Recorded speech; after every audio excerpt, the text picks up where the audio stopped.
अस्सलामुअलैकुम। साल का जो अंत होता है वो कुछ लोग बोलते हैं कि हम इसको मनाएंगे, जश्न मनाते हैं। और कुछ लोग बोलेंगे कि इसमें कुछ अलग नहीं है, ये बस एक नया दिन है जैसे कि हर रोज़ होता है। और दोनों बातें ही सही हैं। सोचने का एक नज़रिया होता है। मैं ये अपने लिए, मेरा जो पर्सपेक्टिव होता है वो ये है कि साल का अंत जो होता है वो एक ऐसा टाइम होता है कि हम रुकते हैं और हम अपने आप से सवाल करते हैं कि इस साल क्या हुआ, क्या अगले साल अलग होना चाहिए, क्या ऐसा है जो मैं अगले साल बेहतर कर सकती हूँ इस साल से। आप में से बहुत लोग जानते होंगे कि ये साल मेरे फैमिली के लिए बहुत मुश्किल साल था। 4 साल की कैंसर की लड़ाई के बाद में मेरे जो थे असद फरहत, हमने उनको खो दिया।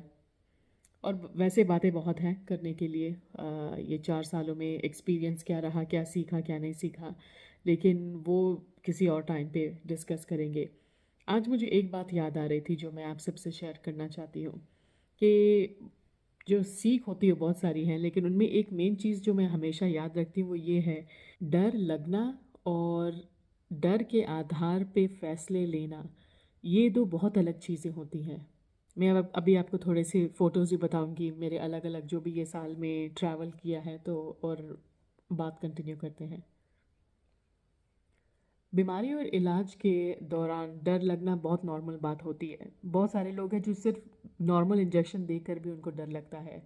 तो जो बड़ी बड़ी ऐसी बीमारियां होती हैं तो उनमें तो जाहिर सी बात है, डर लगना बहुत नॉर्मल होता है। पर मैंने जो देखा था असद ने वो ये था कि वो अपने डर का सामना बहुत हिम्मत और साफ सोच के साथ करता था। और मुझे अभी तक ये समझ में नहीं आता है कि एक इतना छोटा बच्चा, उस वक्त 15 साल का था वो जब उसका डायग्नोसिस हुआ था, तो इतनी समझदारी और हौसले से उसने कैसे किया ये सब कुछ। हम जब बड़े हो जाते हैं और ज़्यादा जानते हैं, लेकिन अक्सर ज़्यादा डरने भी लगते हैं। आज हम देखते हैं कि कैसे लोगों के डर का गलत फ़ायदा उठाया जाता है। वो किधर भी देख लीजिए, आप राजनीति में देख लीजिए या किधर भी देख लीजिए कि अपने फ़ायदे के लिए डर एक ऐसी चीज़ होती है जिसको बहुत ईज़िली उसका यूज़ किया जाता है। इसलिए मैं जब सोचती हूँ डर के बारे में और डर के आधार पे किए गए फैसलों के बारे में, तो ये भी सोचती हूँ कि जो तरक्की होती है वो इस बात से नहीं नापनी चाहिए कि कौन स्कूल गया था, किसको शिक्षा स्कूल में मिली या नहीं मिली। तरक्की ये भी है कि हम अपनी सोच को कैसे मजबूत बनाते हैं।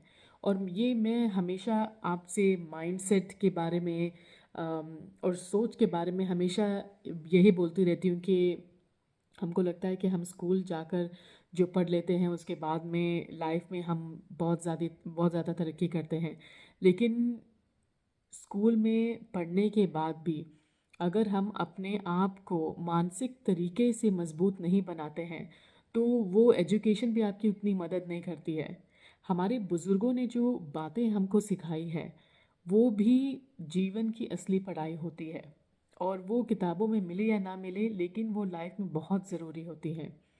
हमें अपनी ज़िंदगी पर हमेशा सोचना चाहिए। हमारी लाइफ का एक विजन होना चाहिए कि हम कौन सी चीज़ों को बर्दाश्त करेंगे, कौन सी चीज़ों को बर्दाश्त नहीं करेंगे, और हमको किस तरह की लाइफ जीनी है। हम क्या सोचते हैं कि हमेशा, और वाकई में ये सच है लाइफ में कि बहुत सारी चीज़ें हमारे हाथ में नहीं होती हैं, लेकिन उन चीज़ों में भी अगर हम बैठकर सोचेंगे तो कुछ चीज़ें हमारे हाथ में होती हैं। तो ये हमको डिसाइड करना है कि हम क्या सहने को तैयार हैं और क्या हम नहीं सहेंगे। हम अपनी कला और ज्ञान का इस्तेमाल कैसे सिर्फ अपने लिए नहीं बल्कि दूसरों के लिए भी कर सकते हैं। तो वो होती है असली एजुकेशन, जो खुद के लिए भी होती है और जो हमारी कम्युनिटी के लिए भी होती है। मैं कुछ महीने पहले मैंने एक कोर्स किया था, एक अमेरिकन संस्था है सिंगुलैरिटी यूनिवर्सिटी की। और उनके ज़्यादातर जो सारा उनके जो कोर्स होते हैं वो इस विषय पे होते हैं कि आगे की सोच जो होती है टेक्नोलॉजी के बारे में होता है। तो उधर मैंने ये जाना कि पिछले 100 सालों में जो गति रही है प्रोग्रेस की, आगे बढ़ने की, अब वही गति सिर्फ हमारे अगले 10 सालों में होगी। तो इतने जल्दी चीज़ें हमारे जो आर पार हैं वो बदलने वाली हैं कि हम इसका असर हम क्या पढ़ते हैं, कैसे पढ़ते हैं, भविष्य को कैसे अपनाते हैं, इन सब चीज़ों पर पड़ेगा। तो वो आप एआई की बातें सुनते रहते हैं, यानी आर्टिफिशियल इंटेलिजेंस पहले से हमारी ज़िंदगी का हिस्सा है। वो ऐसी चीज़ नहीं है जो आने वाला है, वो बहुत सारी चीज़ों में हम पहले से इस्तेमाल कर रहे हैं। बहुत सारे लोग जैसे चैट जीपीटी को अब समझ गए हैं, उसका इस्तेमाल करते हैं। तो और वही है कि हर चीज़ों का अच्छा और बुरा दोनों इस्तेमाल होता है, और ये हम पर ही निर्भर करता है। अगर आप देख रहे हैं कि एआई के बारे में जब हम सोचते हैं तो वो सब बुरी चीज़ों का ही हम सोच पाते हैं, तो इसका मतलब ये है कि आपके आर बार उसका जो यूज़ हो रहा है वो गलत तरीके से हो रहा है। लेकिन एक दुनिया के स्केल पर देखेंगे, जैसे उन लोगों ने जब अमेरिका में रिसर्च की है, तो ऐसे चैट जीपीटी टाइप के जो मॉडल्स बोलते हैं उनको, कंप्यूटर के जो मॉडल्स होते हैं, उन्होंने डॉक्टरों से भी अच्छी तरह परफॉर्मेंस दी है। जैसे कैंसर पेशेंट्स होते हैं, उनके रिपोर्ट्स को पढ़ना, समझना और बताना कि उनकी एक्चुअली में बीमारी क्या है, तो वो डॉक्टरों से भी ज़्यादा उनकी मतलब जो एक्यूरेसी होती है, ज़्यादा सही तरीके से वो बता पाए हैं कि रिपोर्टों को कैसे पढ़ना है और उनमें क्या एनालिसिस होती है रिपोर्ट्स की। तो ऐसे हम बहुत ज़्यादा चीज़ें आगे, मेडिसिन की फ़ील्ड हो, इंजीनियरिंग की फ़ील्ड हो, सारी ही जर्नलिज़्म की फ़ील्ड हो, उसमें बहुत ज़्यादा प्रभाव पड़ेगा। तो जब मैं भविष्य के बारे में सोचने वाले लोगों को सुनती हूँ, तो लगता है कि हम इतना सारा वक्त बेकार हमारा हो जाता है, क्योंकि हम सामाजिक इशू को ऐसे लेकर बैठे रहते हैं कि उसमें लगता है कि आधी ज़िंदगी चीज़ें हम वो सीखते हैं, और आधी ज़िंदगी वही सामाजिक चीज़ें जिन्होंने हमें कोई फ़ायदा नहीं पहुंचाया उनसे कैसे हम दूर हटें, हमारी ज़िंदगी उसमें निकल जाती है।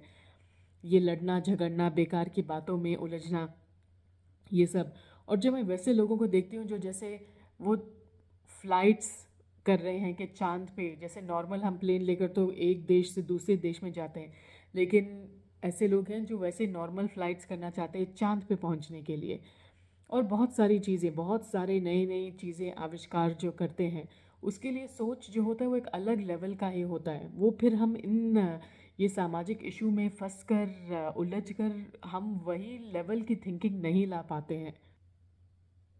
इस नए साल में मैं आप सबके लिए बेहतर दिनों की कामना करती हूँ, और ये दुआ करती हूँ कि हम सब ये साहस रखें कि हम अपने आप को पूछ सकें कि हमें अपने आगे के लिए, भविष्य के लिए क्या चाहिए अपने लिए।